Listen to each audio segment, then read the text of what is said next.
एक गांव में एक बुजुर्ग महात्मा रहते थे। दूर दूर से लोग शिक्षा ग्रहण करने के उद्देश्य से अपने बच्चे को उनके आश्रम में भेजते थे। एक दिन महात्मा जी के पास कमल नाम का एक लड़का आया, जिसका एज थोड़ा सा ज्यादा था। आने के बाद कहता है, गुरु जी मुझे अपने चरणों में जगह दे दीजिए, अब मेरी कोई कामना बाकी नहीं रही है। मैं आश्रम में रहकर आपके अनुसार समाज को अभी तक प्राप्त किया हुआ ज्ञान वितरित करना चाहता हूँ।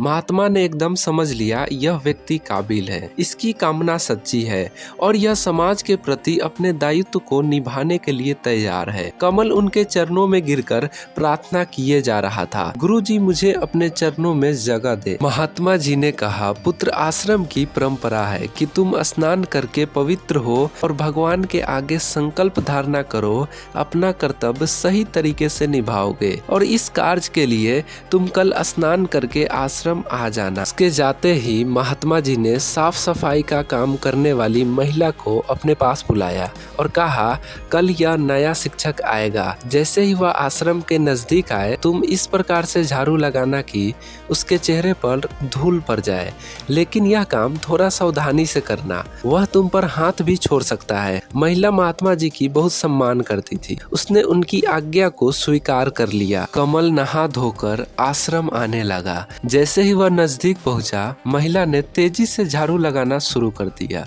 कमल के पूरे चेहरे पर धूल चली गई और वह काफी ज्यादा गुस्सा हो जाता है। पास ही पड़े पत्थर को उठाकर वह महिला को मारने के लिए दौड़ा। महिला पहले से ही सावधान थी, वह झाड़ू फेंक फाक के वहां से भाग गई। कमल के मुंह में जो आया वह बकता चला गया। कमल वापस घर गया और दोबारा स्नान करके महात्मा के पास लौटा। महात्मा जी ने कहा, अभी तुम जानवरों की तरह लड़ते हो, झगड़ते हो, चिल्लाते हो, तुमसे यहाँ शिक्षा का कार्य नहीं होगा। तुम 1 वर्ष के बाद आना, तब तक जो काम करते हो वही करते रहो। कमल की इच्छा सच्ची थी, उसकी महात्मा में श्रद्धा भी सच्ची थी।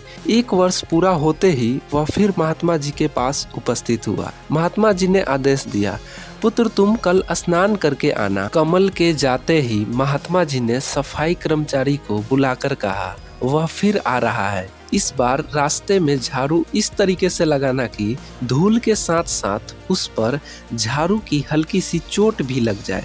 डरना मत, वह तुम्हें मारेगा नहीं, कुछ भी बोले तो चुपचाप सुनते रहना। अगले दिन स्नान करके वह व्यक्ति जैसे ही दरवाजे तक पहुंचा, महिला झाड़ू लगाते हुए पहुंच गई। महिला ने जानबूझकर बिल्कुल वैसा ही किया जिससे उसका कपड़ा भी गंदा हो गया। कमल को बहुत गुस्सा आया, पर झगड़ने की बात उसके मन में नहीं आया। वह केवल महिला को गालियां बककर फिर स्नान करने घर लौट गया। जब वह महात्मा जी के पास वापस पहुंचा तो महात्मा जी ने कहा, तुम्हारी काबिलियत में मुझे संदेह है, 1 वर्ष बाद यहाँ आना। 1 वर्ष और बीत गया। 1 वर्ष और बीत जाने के बाद फिर कमल महात्मा जी के पास आया। उसे स्नान करके आने की आज्ञा मिली। महात्मा जी ने कमल के जाते ही उसी महिला को फिर बुलाया। इस बार सुबह जब वह आए तो तुम इस बार अपनी कचरे की टोकरी उस पर उछील देना। साफ सफाई करने वाली महिला डर गई।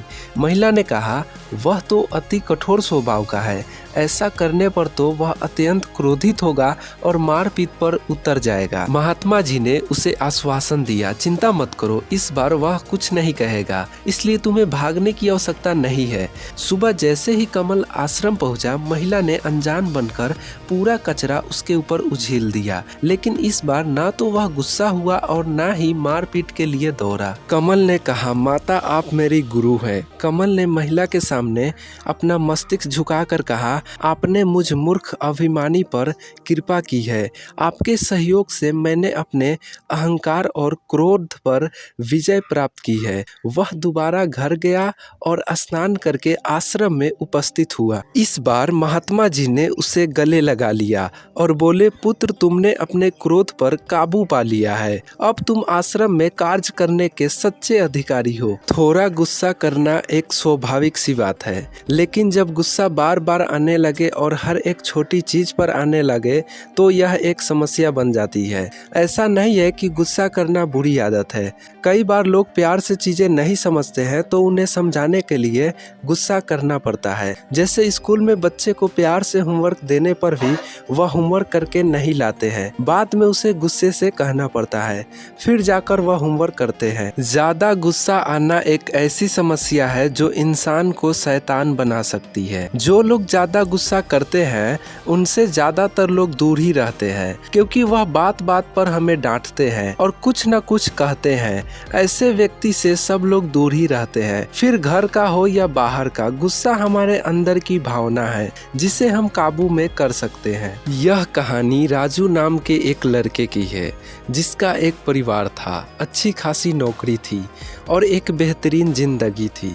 कुछ समय बाद राजू की शादी हो जाती है, उनके बच्चे हो गए, उनका परिवार बड़ा हो गया और साथ ही साथ राजू के ऊपर जिम्मेदारियां भी आ गई। अब धीरे धीरे राजू अपनी जिम्मेदारियों और घर की जरूरतें पूरी करने के दबाव से बहुत चिड़चिड़ा सा हो गया। समय के साथ साथ राजू का प्यार गुस्से में बदल गया। वह बात बात पर अपने परिवार के साथ गुस्सा करने लगा। ऑफिस में भी कभी कोई गलती कर देता तो उसे राजू बहुत कुछ सुना देता था। उसका गुस्सा कभी बच्चों पर निकलता तो कभी पत्नी पर। उनकी इसी गुस्से की वजह से घर का माहौल बहुत बिगड़ गया था। परिवार वाले भी उनसे कुछ कहने से डरते थे। उन्हें डर लगता था कि क्या पता कब किस बात पर उसे गुस्सा आ जाए। यह सोचकर उन्होंने बातें करना भी कम कर दिया। हर बात पर गुस्सा करने की आदत से राजू खुद भी परेशान था और अपनी इस समस्या से छुटकारा पाना चाहता था। लेकिन हालात ऐसे बन गए थे कि चाहकर भी वह अपने मन को कंट्रोल नहीं कर पाता था। इसी कारण वह गुस्से का शिकार बन जाता था। एक दिन राजू घर पर अकेला था।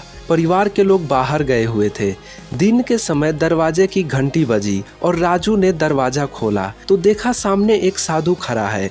बिना कुछ सोचे समझे राजू गुस्से में बोला, मेरे पास तुम्हें देने के लिए कुछ नहीं है, यहाँ से निकल जाओ। राजू की बात सुनकर वह भिक्षु शांत रहा और बोला, भाई बिना वजह के इतना गुस्सा? मैं यहाँ कुछ मांगने के लिए नहीं आया हूँ, मैं यहाँ पता पूछने आया हुआ था। उस भिक्षु ने कहा कि मुझे नहीं लगता कि आप मुझे कुछ बता पाओगे, आप बिना कारण मेरे ऊपर चिल्लाने लगे। भिक्षु की बात सुनकर राजू चुप हो गया और बोला, हे महाराज, मुझे गुस्सा बहुत जल्दी आ जाता है और चाह कर भी मैं अपने गुस्से पर काबू नहीं कर पाता हूँ। अगर आपके पास गुस्से को कम करने का कोई तरीका है तो मुझे बताने की कृपा करें। राजू की बात सुनकर भिक्षु ने अपने थैले में से एक छोटी सी शीशी निकाली और राजू को देते हुए बोला, इस शीशी में इतनी ताकत है कि यह तुम्हारे गुस्से को कम कर सकती है। अगर तुम्हें अगली बार गुस्सा आए और कुछ भी बोलने लगो तब इस शीशी में से एक ढक्कन दवा निकाल कर अपने मुंह में डाल लेना और फिर 10 से 15 मिनट उसे अपने मुंह में ही रखना। अगर तुम उस दौरान कुछ भी बोले तो यह दवा का असर नहीं होगा। उस साधु की बात मानकर वह दवा अपने पास रख लिया और जब भी उसे गुस्सा आता तो गुस्से से बोलने से पहले वह दवा अपने मुंह में रख लेता, जिससे उसका गुस्सा शांत हो जाता। धीरे धीरे 10 से 15 दिनों में राजू का गुस्सा कम होने लगा और उसका चिड़चिड़ापन भी दूर हो गया। कुछ दिनों बाद राजू अपने काम से कहीं जा रहा होता है, तभी वह भिक्षु रास्ते में मिलता है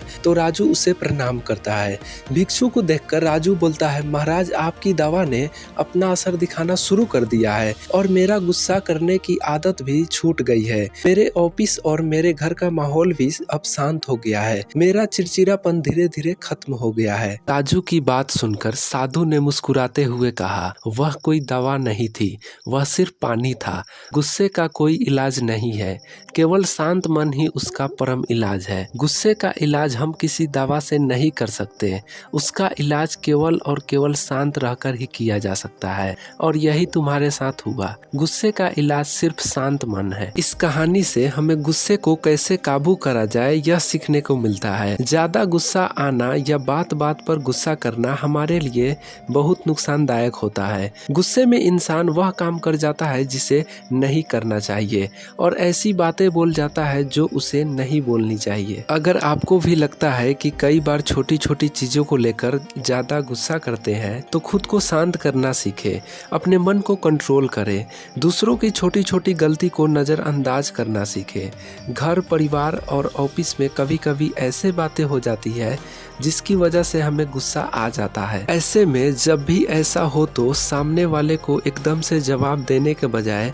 थोड़ा शांत हो जाए, बाद में उत्तर दे और चीखने चिल्लाने के बजाय शांत मन से उस बात को समझने की कोशिश करे और दूसरों को भी समझाए।